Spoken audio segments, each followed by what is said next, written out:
I'm sure most of you know Laurie, but just in case, I'll do just a short introduction. She is a doctor of naturopathic medicine. She got her MD from Bastyr University. She also has a master's of public health and epidemiology, also from Bastyr University, and a PhD in nutritional science from the University of Washington. She maintains appointments at both universities, and her work has been focused on identifying nutritional requirements unique to individuals with Parkinson's. And she does also maintain a clinical practice at Seattle Integrative Medicine focused on nutrition and neurological health of patients with Parkinson's. So she has lots of experience and expertise, and we're all very excited to hear from her. So I'm going to turn this over to you. Hi, thank you everybody for inviting me to be here and showing up today. I'm a little distracted and super excited. I will say today I'm here talking about, as Anissa said, there are 3,500 people who have joined this study and provided data along the way.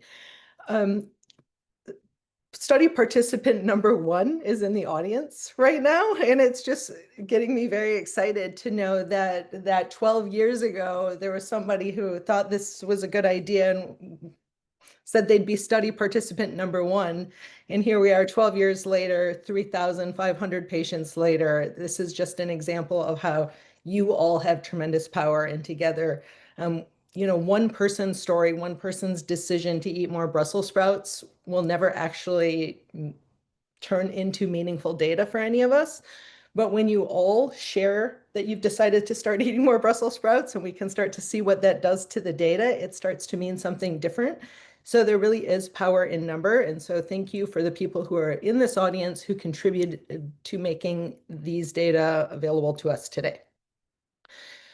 So to get started, what we are here to talk about today is this relatively new diet called the PRO-21. I've already been introduced. I'm not going to go through it all other than to say, while I was getting my master's and PhD in nutritional epidemiology, my focus was kind of more on the nuts and bolts of glutathione deficiency in Parkinson's, lithium deficiency in Parkinson's. That was my day job. That was what I was paid to do. That was the topic of my dissertation.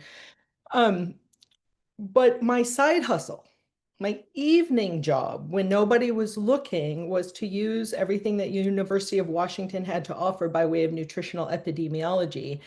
And I started this study looking to see who among you is doing unusually well. Can I find the success stories among you and find what you're doing differently? Because there was at the time no scale that allowed me to survey you and see how well or poorly you were doing, I had to build my own scale. It's called the Patient Reported Outcomes in Parkinson's Disease Scale. It's 33 symptoms of Parkinson's. You go along and say, on average, over the last week, how bad has my dyskinesia been? Oh, I haven't had any dyskinesia. You slide it all the way to the left. This past week, how bad has my tremor been? 3/4 bad. I'm going to slide it to about here. It's been that much of a burden this week.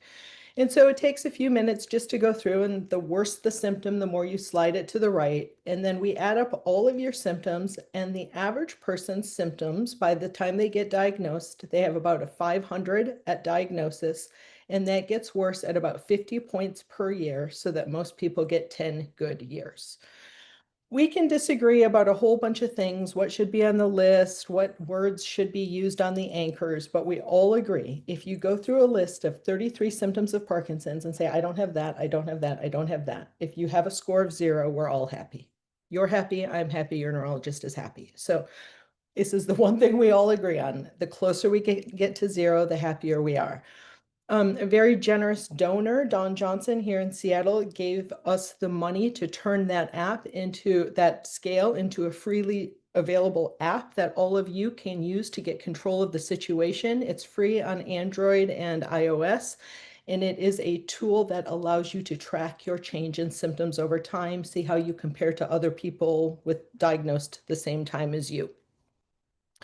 So what I want to point out here is that Parkinson's disease fluctuates a lot. There's a ridiculous amount of diversity between all of you. Generally, most of you are trending upward. This is what the real data looks like. This is what it looks like after our statistician flattens it out. But you can see there's a lot of diversity and fluctuation among all of you. This is another, we have 3,000 people in our data set. This is the first 100 of them, and you can see some people start out really bad and get worse. But if you look in here, you can actually find people who are trending down. Over time, their symptoms are actually getting better. So hidden in this mess of thousands and thousands and thousands of people with very diverse symptoms, we can find a few people who do seem to be getting better, not worse, over time. There is something called the positive deviance model. I did not invent this. This came out of Tufts University. Some nutrition researchers were being asked, I believe in Brazil, to study obesity or malnutrition. It was the kids were not growing, and so they went down to figure out why some kids in the village, all the kids in the village had stunted growth. And when they got down there, they realized there was a handful of kids who were growing normally. And they decided to study what was different between the kids growing normally and the rest of the village, and they found the answer to why everybody had stunted growth. And the concept is called positive deviance. We have now used positive deviance to figure out why some hospitals have more MRSA infections than others. We've used it to study income inequality in the Middle East. I mean, we've used the model. It's a problem-solving model. We've used it for a lot of reasons. I'm just the first person to apply it to Parkinson's. And it's really good when there's a whole bunch of diversity. There's a mess of, like, some people are fast, some people are low, everybody's symptoms are a little bit different. If there are a couple people in a disease where the word on the street is it only gets worse, right? Irreversible and progressive. We have nothing that slows progression. In a world where everybody is getting worse, if we can find anybody who isn't getting worse or who is getting better, ching, therein we have our answers, right? Like, if we can find that small group of people doing unusually well, let's see if we can find them and see what they're doing differently.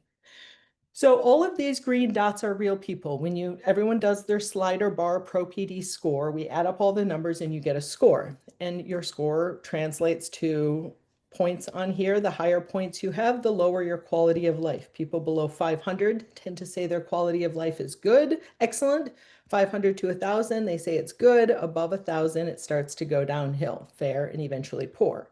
So, like it or not, what the data says is the way the current science state of this world is right now, between diagnosis and year 10, you get about 10 good years with Parkinson's. It's a little depressing. It's a little bit of a bummer. I will remind you that in 1970, before we had levodopa, diagnosis to death was 8 years, right? Since we have in levodopa, since now you're exercising more, we're learning more, we have better tools, you're not dying 8 years after diagnosis. Your quality of life is actually quite good at 10 years after diagnosis. But I'm here to say that's still not good enough, right? So again, you can see some folks down here doing unusually well. 20 years out, their quality of life is still excellent. There are other people 2 years out, 3 years out, their quality of life absolutely stinks. There must be some difference between these two people. And so instead of, and when we do a double-blind placebo-controlled trial, what we try and do is get rid of all the people who aren't normal and only study the most normal people so that we can truly understand, is it the red pill or the blue pill? In this study, I want diversity. I want some of you to be vegan. I want some of you eating McDonald's 3 times a day. I want some of you to be lonely. I want some of you to have 4 lovers. I want a whole bunch of diversity so that I can find what is it that these people in red are doing differently than the people in green. So the name of this study is called the Modifiable Variables in Parkinsonism. Please, please, please consider participating. It requires you to sit in front of your computer for about an hour and a half twice a year, right? You can go to the website, you click this little button, join the study here, and all you have to do is start answering questions. Who are you? How are you? What are you doing? And then we write code that takes all of your data puts it back together. Thank you to all of you who are writing this down. I made these slides available to you so we can post them or mail them to you after the visit. And I'm going to show you this slide again in a minute at the end. So the two most well-studied diets in Parkinson's are the Mediterranean diet and the MIND diet. First thing is, when I say the word Mediterranean, every one of you kind of has this stereotypical idea of what the Mediterranean diet is, right? And it's different for all of you. Some people think it involves bread. Some people think it involves pasta. Some people think it involves a little poultry. Some people realize it includes rabbit. I mean, so it really depends on who you are, what your experience is. Are you talking about the colloquial, the layperson's Mediterranean diet or the research tool Mediterranean diet? And so part of the problem we have with the Mediterranean diet is a lot of you think you're eating a Mediterranean diet and you aren't. You aren't even close. Like, to get your olive oil point on the Mediterranean diet, you actually need 4 tablespoons of olive oil per day. Most of you are not qualifying as getting your point for olive oil on the Mediterranean diet.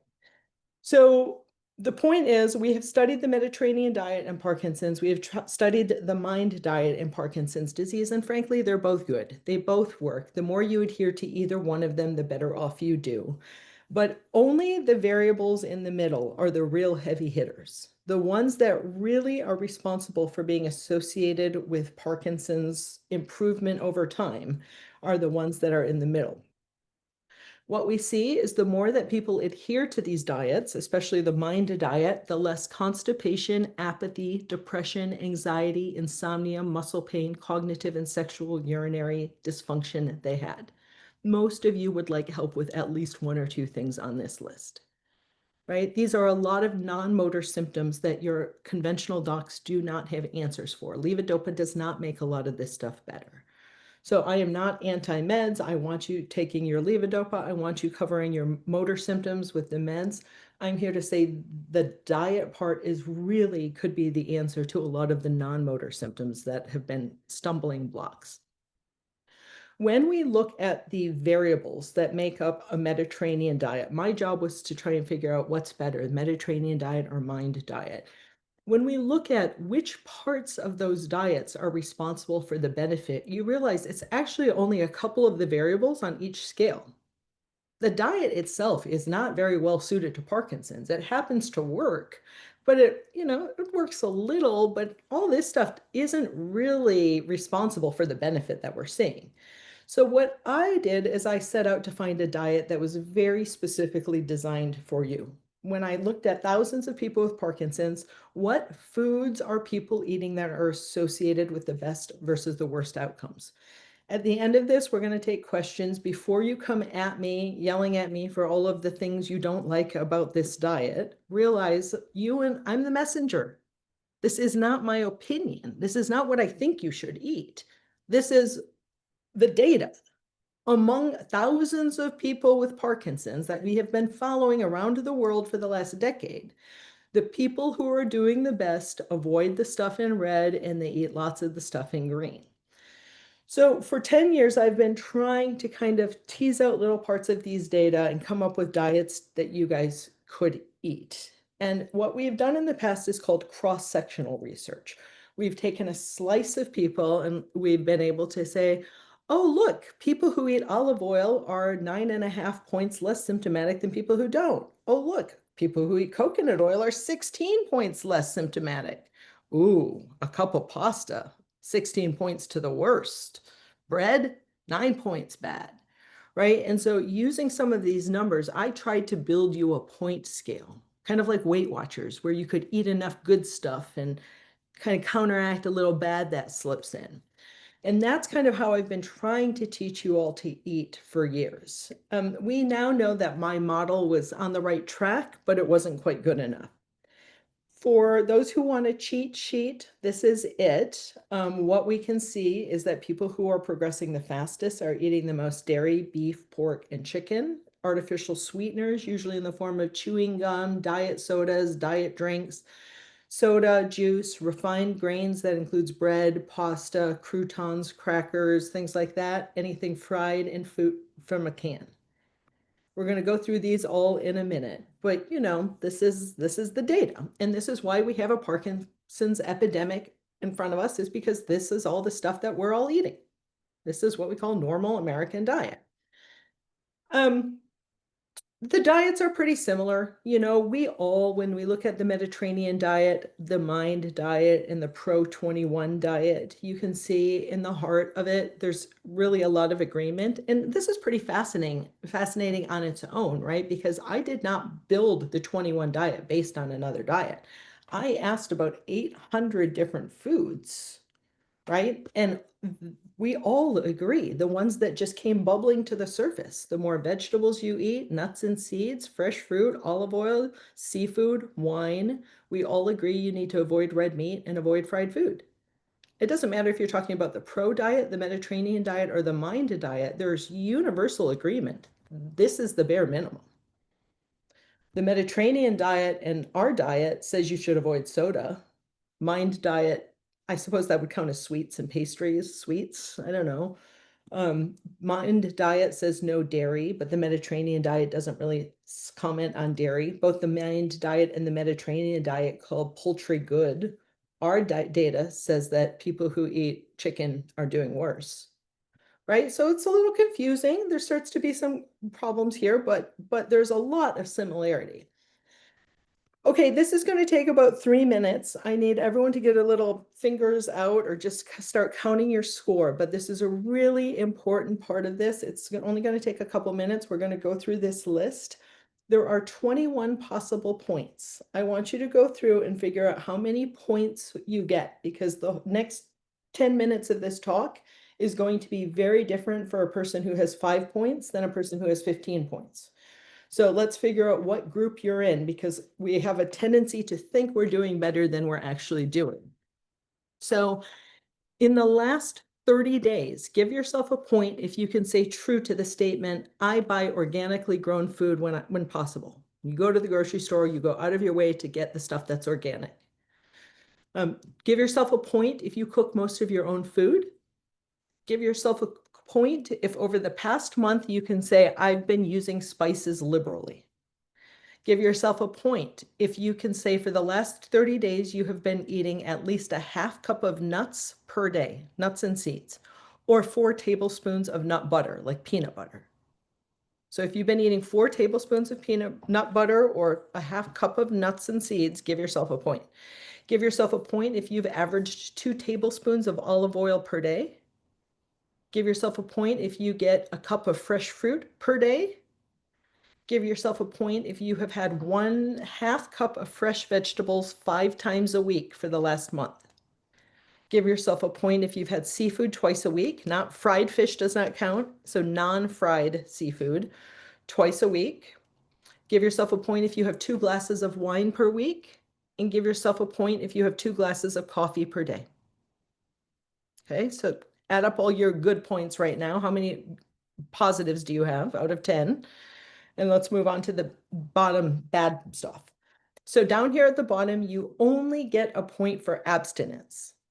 Okay, so if you have not had 1 bite of dairy in the last 30 days, give yourself a point. No butter, cheese, yogurt, ice cream, sour cream, cottage cheese, milk. Give yourself a point if you've had no dairy. Give yourself a point if you've had no artificial sweeteners. The Splenda, the aspartame in chewing gum, anything that's diet has the stuff in it. Give yourself a point if you have had no pork this month, no ham, no bacon. Give yourself a point if you've not had any beef this month. Give yourself a point if you have had no chicken this month. Give yourself a point if you have not had any fried food, no donuts, no French fries, potato chips, corn chips. Give yourself a point if you've not had any juice. Give yourself a point if you can say true to the statement, I avoid sugar. Give yourself a point if you've not had any soda this month. Give yourself a point if you have not had any bread, pasta, pastries, crackers, any refined processed grains. And give yourself a point if you've not eaten anything out of a can. Canned beans, canned soup, canned tomato sauce, tomato paste. All right, so add up your points. First thing I want to say, out of a possible 21 points, most of you are only getting 7 to 9. Part of the problem. That's what we're talking about here. If you're less than 7, get it together. Come on.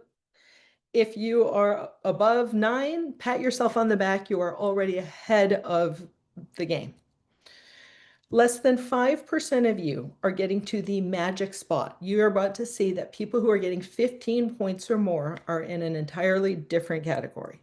They are getting benefit that you want. Every point matters. Even if you're starting at 4 points, getting up to 5 is going to make a difference. Getting up to 6, the more points you get, the lower your Parkinson's severity score. The closer we get to 0, the more diet points you get, the fewer Parkinson's symptom points you get. We can see that the Mediterranean diet and the MIND diet all work. But on their very best day, if you get 100% compliance on those diets, it's still only good. If you want any hope of excellent, you have to get above 15 points on the PRO diet. So this says that, so my new job right here is to see, can I get you all into this 15-point zone, right? For those of you who understand statistics or don't understand statistics, this tight, narrow gray band means we are very confident in these data. If we did this study in a different group of people, this pink line would look somewhere in between that gray block. That's how confident we are in the data. There are so few people scoring above 15 points, we actually don't have much confidence in what happens above the 15 points. There are so few of you getting 15 points that we're not really sure. We can tell it gets better, but maybe it curves up and goes back up to normal like everybody else's.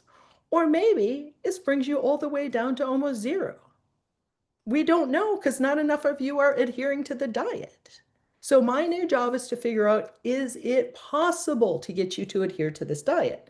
This chart says that both motor symptoms and non-motor symptoms get better the more you adhere. This isn't one or the other. Both motor and non-motor improve.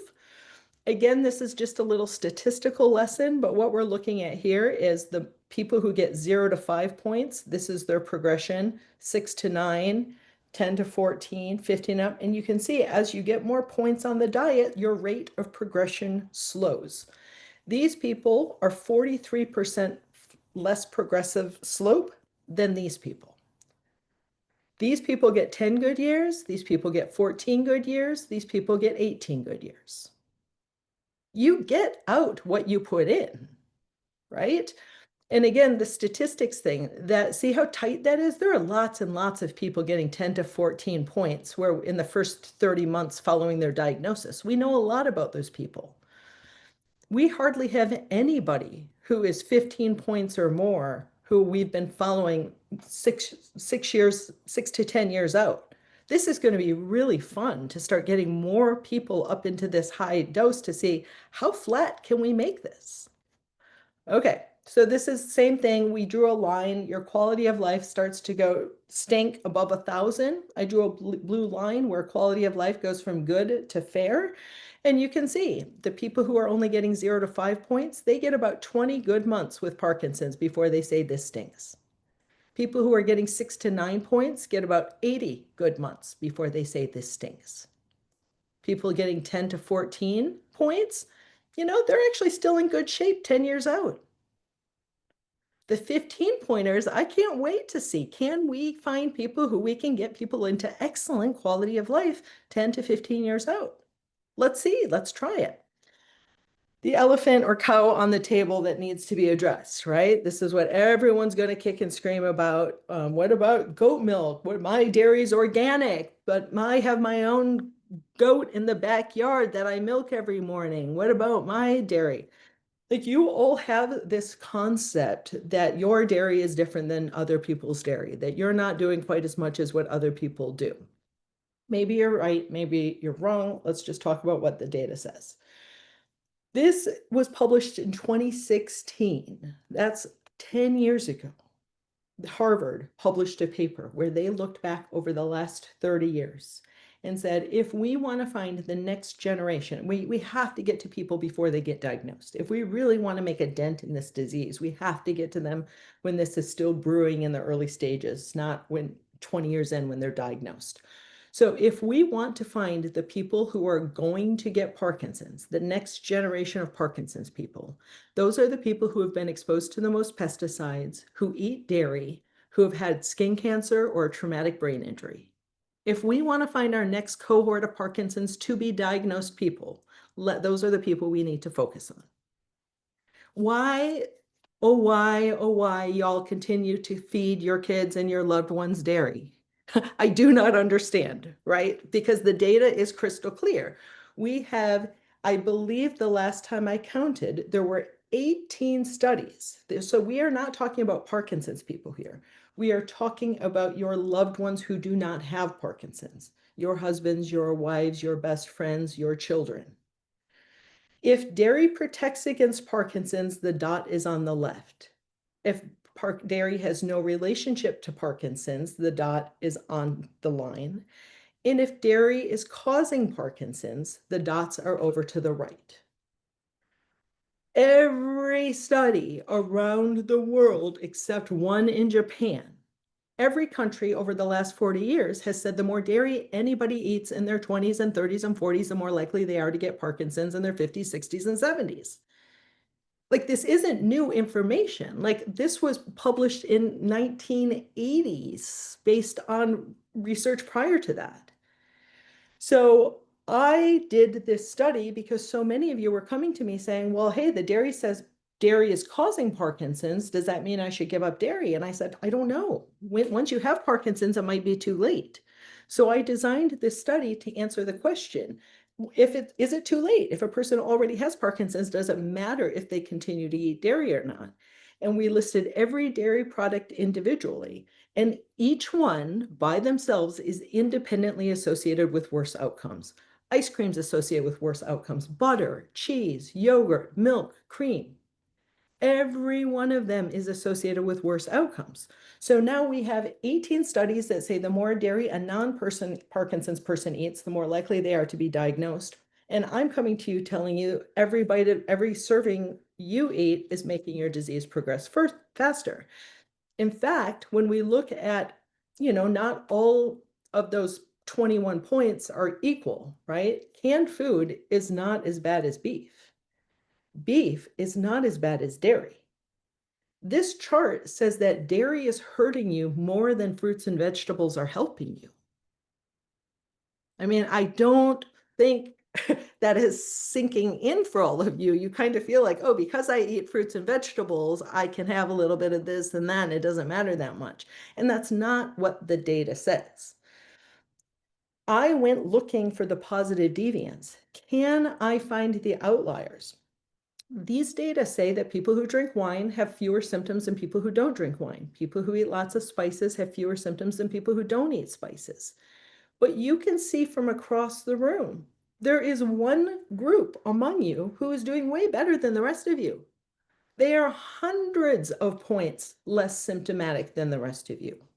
The positive deviance that I found, that one group among you who is doing unusually well, say, I have not had one bite of dairy in the last 30 days. Interestingly enough, it is really easy to get you to give up your artificial sweeteners and eat your vegetables and cook at home. I cannot get you to give up the dairy. Like, I used to think that I was coming into this to help you with a neurological problem. Like, I'm here to help save your brain. And what I'm realizing with is I can't do the next step of my research without getting into the psychology. Like, for the life of me, it's like I'm working with a bunch of dairy addicts who are confronted with a bunch of data in their face that says I'm causing my own disease. And you're like, I'm still going to go get a pint of ice cream. So we have to kind of confront like what this means, what we're doing, why we're doing it, what it means for ourselves and our families. People are going to kick and scream about how rigid and strict this diet is. I mean, and it happens quick. If you just think, This is why Parkinson's is an epidemic right now. One piece of pizza for lunch. If you have one piece of pizza, the crust counts as refined grains, the sauce is canned tomatoes, and it probably has sugar in it. The cheese is dairy, and the pepperoni is pork. With one piece of pizza, you're 21 points. You're down 4 points now for the next month. And this is why we have progressive degenerative growing numbers of people who have it. So I have told you in the past, I told you I tried making these diet scales and advice in the past based on points. And basically, when we look at it statistically, it doesn't work nearly as well. I think AA is a much better model to follow. Any of you know alcoholics in your life? What happens if an alcoholic says, I cut back on my drinking? They're still a drinking alcoholic. There is a really, really big difference between cutting back and stopping, right? They are very different. And I want you to think of it like that. We are not talking about cutting back. The data does not say that people who cut back did better. The data says people who just stop do really, really, really well. So my advice is to kind of embody that way of thinking. I've been sending my patients home to go watch movies full of vegan propaganda that make dairy start to look really gross and disgusting to them, just to kind of brainwash them into thinking it's actually yucky.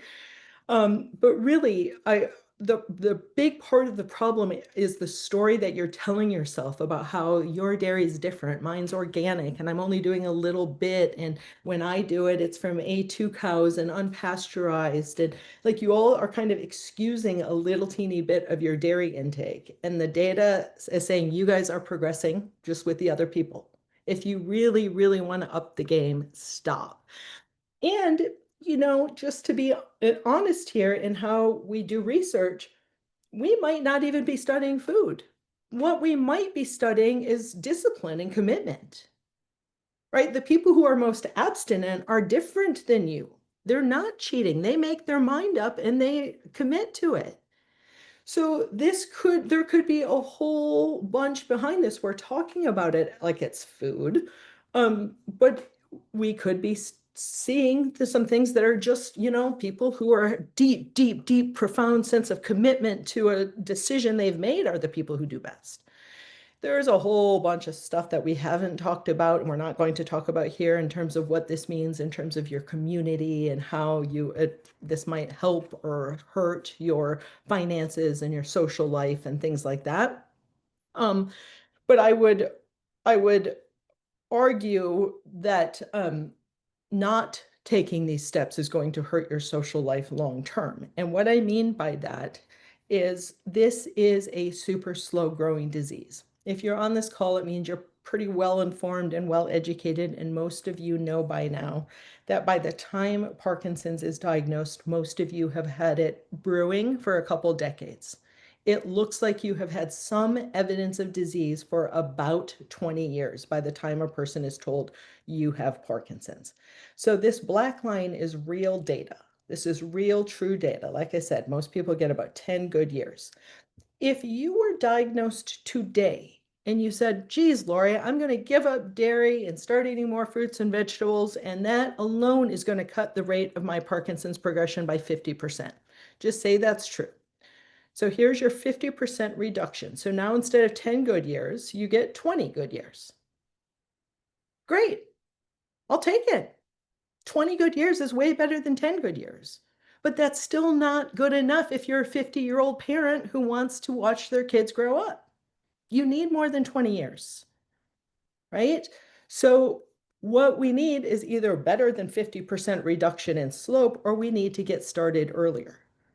For your kids that you are currently going to the store and buying cheese for and bringing it home and feeding it to them, if you stop, you take away the dairy, put in a bunch more fruits and vegetables, apple and peanut butter as a snack, cucumbers and carrots with hummus with extra olive oil as a snack, and you start steering towards this diet at home, this kid say you've got a 15-year-old kid at home right now who's scheduled to be diagnosed in 20 years when they're 35.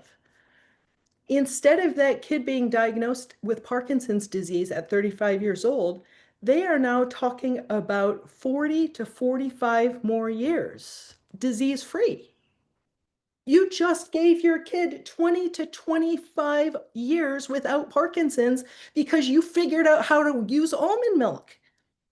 It's ridiculous that you are willing to gamble with your children's and loved ones' brain health because you're afraid of macadamia nut milk instead of creamer in your coffee. I mean, anyway, I'm being a little dramatic, but it's time we be dramatic. I mean, I don't know how many studies we need before we need to stop doing that thing that seems to be hurting us. While this is stressful and I'm trying to kind of create a little drama and guilt around this, I want to say it's also ridiculously empowering. You know, I have patients where I have this conversation and I have heard somebody say, I would rather spend the rest of my life in a wheelchair than give up ice cream. I have had other people say, are you kidding me? All I have to do is eat more tapas and I can cut the rate of progression in half? Done. I'll never touch dairy again.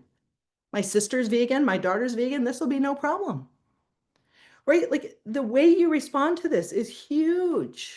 Like we have to start having that conversation about not what the data says, but what is our response to this? Are you overwhelmed and stressed out by the fact that you're causing this disease? Or are you empowered knowing that all you have to do is change your shopping list and you can change your outcomes?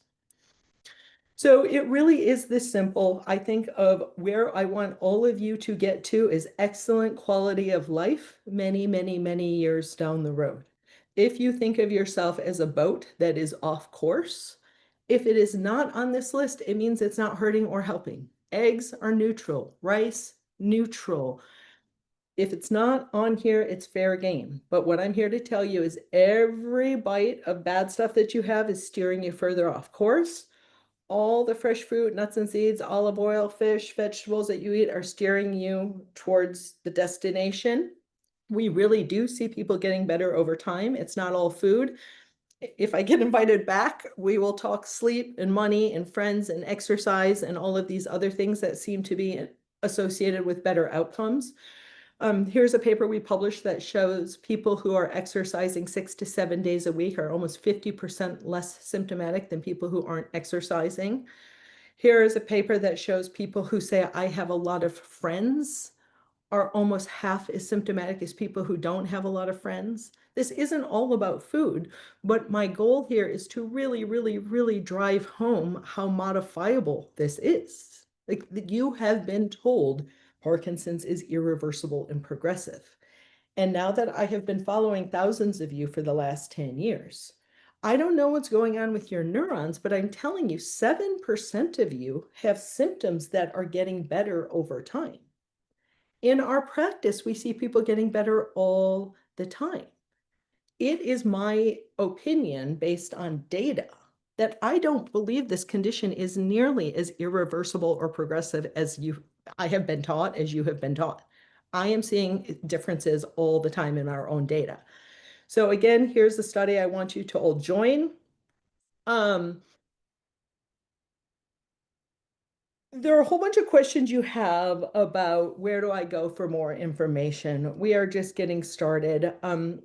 To try and make this easier for you, I don't know how many of you have started using AI, ChatGPT. This is changing weekly, so bear with us as we all learn how to make this work for us. But if you go to ChatGPT and you give them your email address and build an account, you can go to this thing right here. It's called GPTs. And just like the app store on your phone, there are lots and lots of people building different GPTs that will help you with things. If you type in either my name, Mischley, or Pro Diet Coach, the Pro Diet Coach will pop up. I built a GPT and you can ask it anything. I have it programmed with these data. You can say, give me a shopping list and a meal plan for the next 3 days. Walk me through this, the point system and help me figure out where I'm getting my points and what I need to do differently.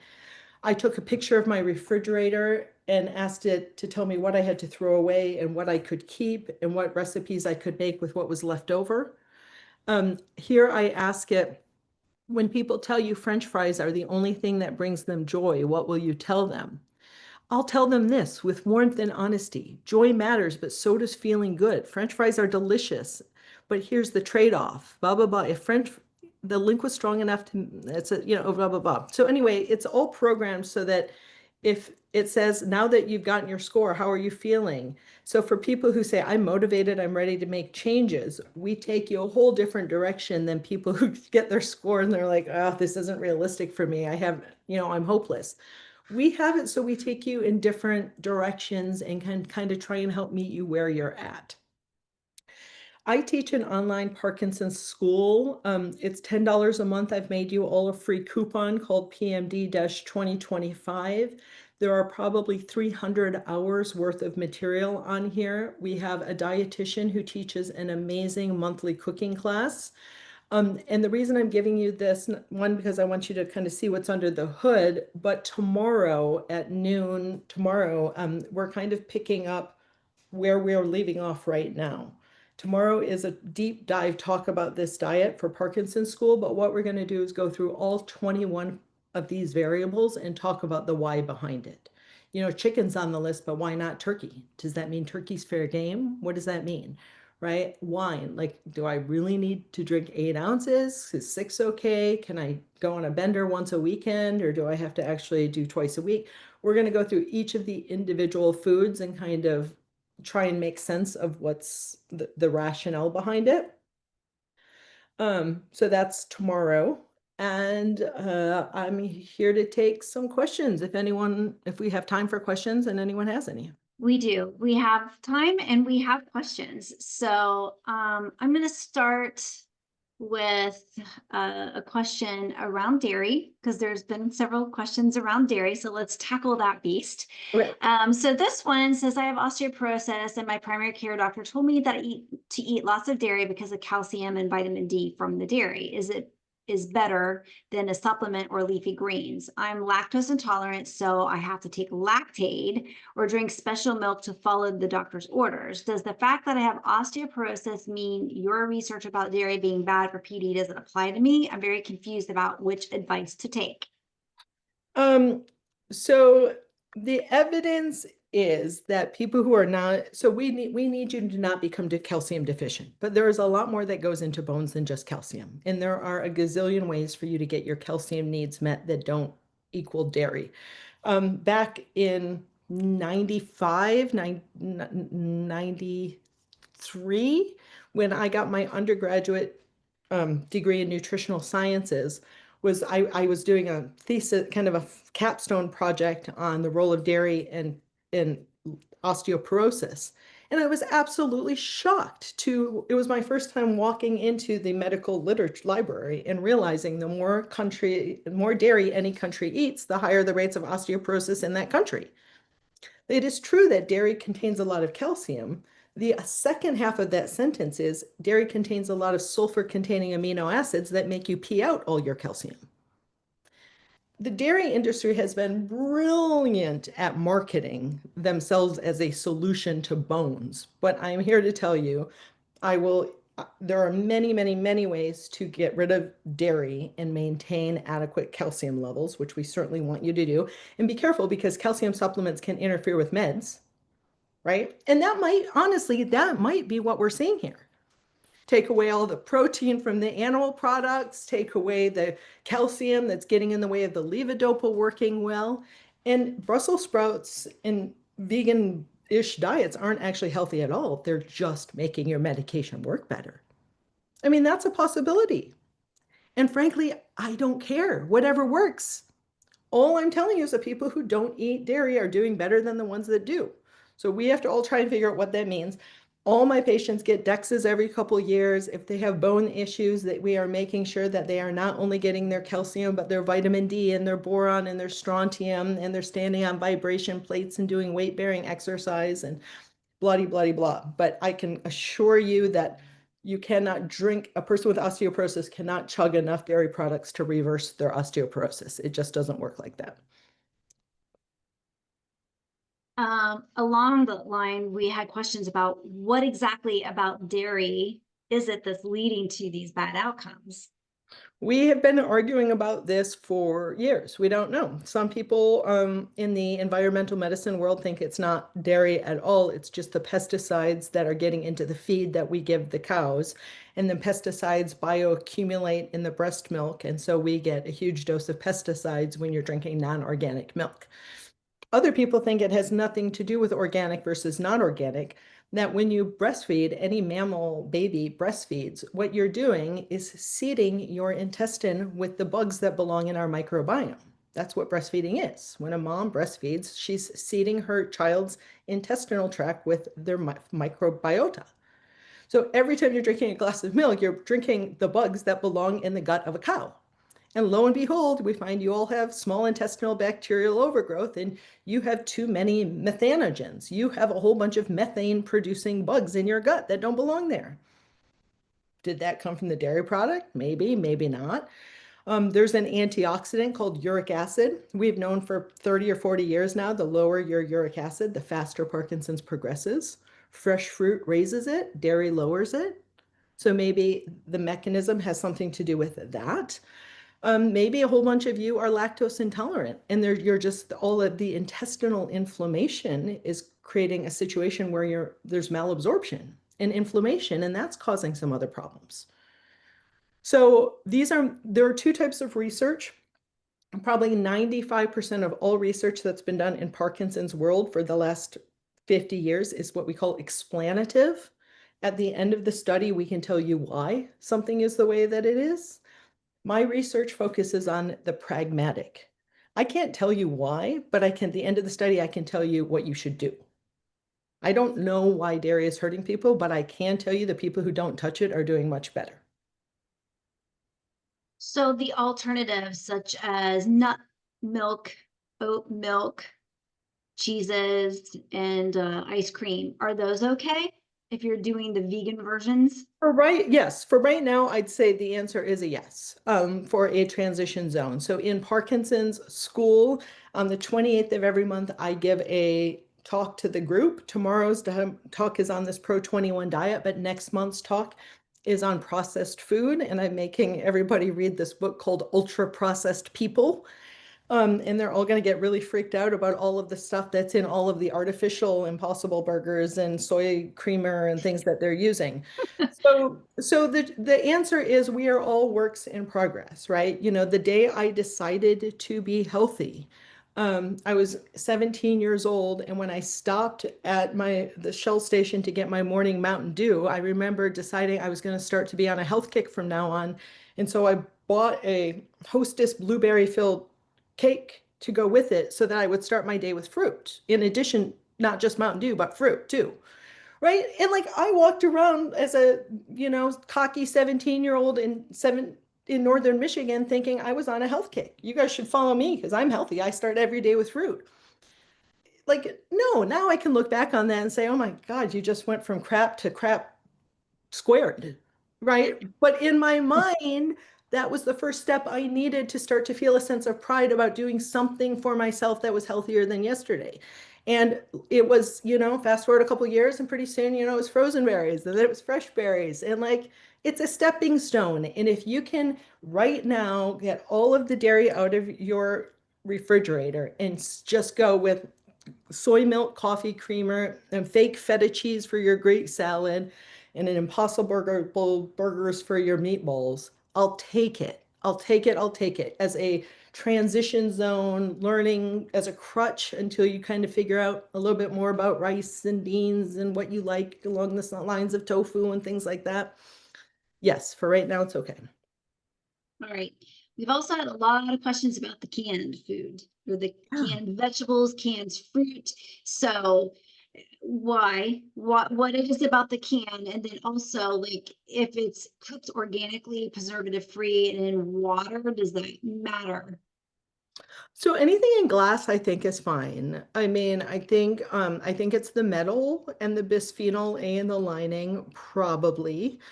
Um, you know, to be honest, that about 4 years ago was really, really strong data.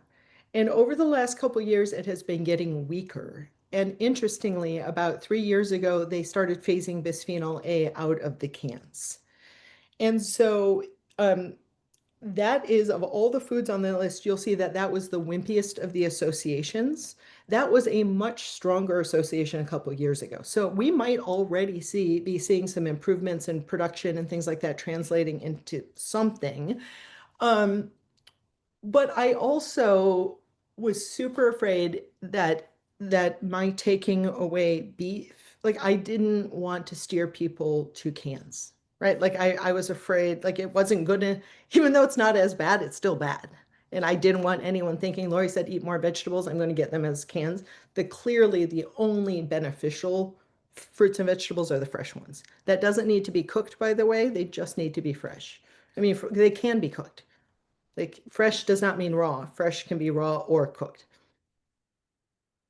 Awesome. Also, spices. So we've gotten a lot of questions about which spices specifically. Um, so there is all of them. Or hold on one sec, let me show you. So there is a scale called the ORAC scale. And so researchers, you've all heard that antioxidants are good for you. Researchers have come up with a list of foods that are they've ranked the antioxidant content of different foods. So a red apple has antioxidants in it. It's 4,700 units in a red delicious raw apple without skin. If we go up to apple with skin, we're up to 5,600 antioxidant points. Baking chocolate, 14,000. Let's come over to curry powder. We've got 48,000. Cumin seeds, 76,000. Turmeric, 159,000. Cinnamon, 267,000.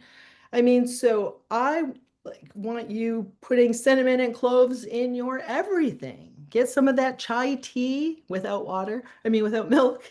But just Bengal spice or one of those cinnamon clovey teas. You can put that in your oatmeal, things like that. But why not slip some of this stuff in? These are cheap, cheap, cheap little powerhouses of nutritional heavy hitters here.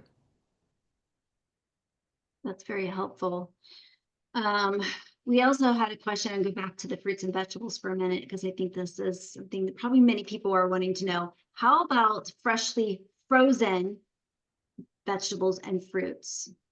They're raw, they haven't been cooked, but they are frozen, especially for people that might live somewhere where fresh isn't always available.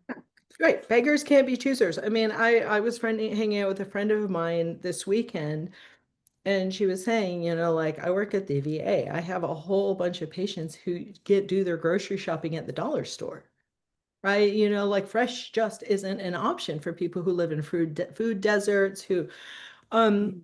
here is what we can see. So when we looked, again, the data weren't strong enough to be real strict on this new 21-point scale. But when we go back over what we used to see when we've seen in the cross-sectional study, we can see canned beans there was an 8% chance that canned beans were bad for you.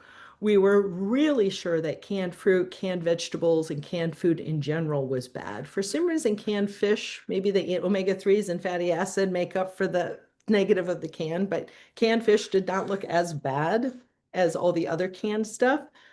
But so again, I am worried about metal, and I'm especially worried about if acidic fruit, like if you have something that has an acid in it, like citrus, those little mini oranges that they have at the acid leaches metal from the can. And I think that's a problem. And so somewhere on here you asked about frozen. Right here. So you can see frozen fruit was neutral, frozen vegetables were bad, and fresh was awesome. And so frozen vegetables were not bad enough to make this bad list, but but I wouldn't like like, and this, I understand what you're saying, like not everyone has access to fresh. Should I eat frozen? And I'm over here saying, I don't know. The honest answer is it almost looks like frozen vegetables are worse than no vegetables. Like, I don't really want to say that out loud, but that's what this data says. So again, I am the messenger. Like and more poor people eat frozen vegetables. This is all adjusted for income and education and things like that. But it could be that it's not that frozen vegetables are bad, but just the people who are leaning on frozen vegetables have other issues going on, and that's really what we're seeing. And I have a patient who worked at a place that makes frozen vegetables, and he said, I assure you, there's more in that bag than just green beans. Like, we're spraying them with all kinds of things to preserve the color and not let them, like, Good points. So I know we're getting close to time, but there's been several questions around the wine. So is it red? Can you have white? Does Prosecco count? What if you've never drank or gave up drinking? Do you need to start? So for people who cannot drink, alcoholism, adverse reactions, it makes them feel horrible. Don't start. I don't get wine points. I'm not a big drinker. My honest answer is tomorrow when we talk about it, I actually think that coffee and wine is just as much about smelling them as drinking them. I think the smell of red wine is you are getting a whole bunch of really, really potent antioxidants up the nose straight to the brain before you've even taken a sip. For some, I can make a list of 400 reasons alcohol is bad for you, right? Like, I am not short on reasons alcohol is bad for a whole society, relationships, livers, cancer, fatigue, sleep, all these things. But Parkinson's is a little different. And what we see, for some reason, teetotalers, goody two shoes, get Parkinson's. The more cigarettes you smoke, coffee you drink, and even alcohol you drink, those people get less Parkinson's. A disproportionate number of people who go on to get Parkinson's are teetotalers. So when I'm talking about alcohol intake among people with Parkinson's, I'm talking about a very low bar, right? Most people with Parkinson's are not drinking much at all.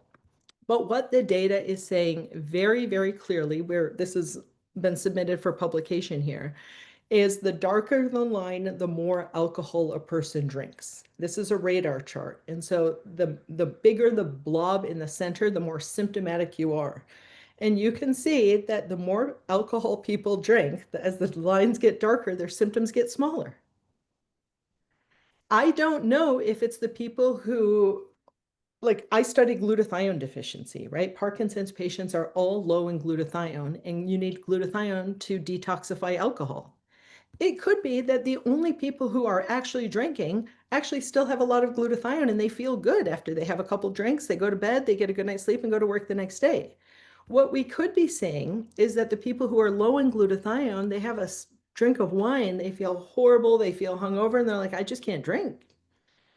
Like, it doesn't necessarily mean that alcohol is curing your disease, but it does mean that the people who are drinking the most are doing better, right? And now you all have to decide, like, geez, like, maybe I'll trade in my scotch and soda for a glass of wine once a week. I don't want to start drinking, but my husband drinks. Maybe I'll just pour an ounce and smell it and see if I can get some of those olfactory antioxidants up my nose without even drinking it. Maybe, so the answer is we don't know what any of this means, but it is fairly consistent that alcohol is associated with better outcomes. And red wine does seem to be the best. And I know you mentioned smoking. There was some question earlier, like you're not proposing that people take up smoking, right? No, Because no. yes, and that isn't even something that the research has shown. If you did, that would be There are some studies, people treatment. are trying to nicotine gum, nicotine patches. There are studies happening like that, but I'm not excited about them. Patients tend to not love them, and I don't recommend them. Awesome. All right. Well, I know that we didn't answer everyone's questions. We had a lot of them really, really good ones. So I would highly recommend you join that program tomorrow. I think Kelly has dropped it on the chat a couple of times. Save your chat by going up to the little dots that are in your chat box or above them, depending on the way your Zoom shows up, and you can save the chat and get all of those wonderful resources that's been dropped in there. And so I know that even now there was a question about B12 levels and maintaining that on there. Do you want to say something really quick? Because that's been asked more than once, and then we'll end it. Yeah, let me show you something here. Give me 10 seconds. So look at, if you go to, you all have a coupon to get into here. If you go to Parkinsonschool.com and you go to all products, here is B12. Everything that I know about B12, if this pops up, is in this B12 class. It should have a pretty picture here. I don't know where the pretty picture is. But if you go watch this, you have a free pass to this. This is everything that you need. And the same thing, you can go watch all Kelly's recorded videos on how to cook, snacking, what to eat for osteoporosis. This is all on here. You all have a pass, but use this search box up here to say, what does Laurie say about hair testing? What does Laurie say about fascia? All of this is in here, and it allows you to kind of pick and choose and not have to start at the beginning. Awesome. What a great resource and what a gift to everybody that you've offered. So thank you for that. My Lori, this pleasure. has been amazing. We could Can we probably just show ask you questions for 2 hours. I just want a show of hands for people who are truly going to go home and do something different with their diet. Great. That's amazing. Thank you. Okay, I'll shush up now. That's awesome. No, I thank you. And I agree with the statement that your energy is contagious and it's empowering. And we appreciate your time, your expertise, your passion for this work, and the practicality of it all. Like, it's very, I mean, it sounds hard, and it is hard, but it's possible.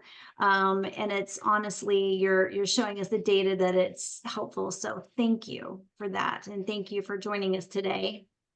My pleasure. I hear that the app's down. I will figure out what's going on and go fix that right now. All right. Well, we want to do the PMD style of gratitude, and by, instead of clapping, waving to you, thanking you so much, so much. Thank you, everybody. Thank you. Take care, everyone. Thank you to participant number 1, too, for joining us and still doing so well 13 years later. That's amazing. Absolutely. Take care. Everybody.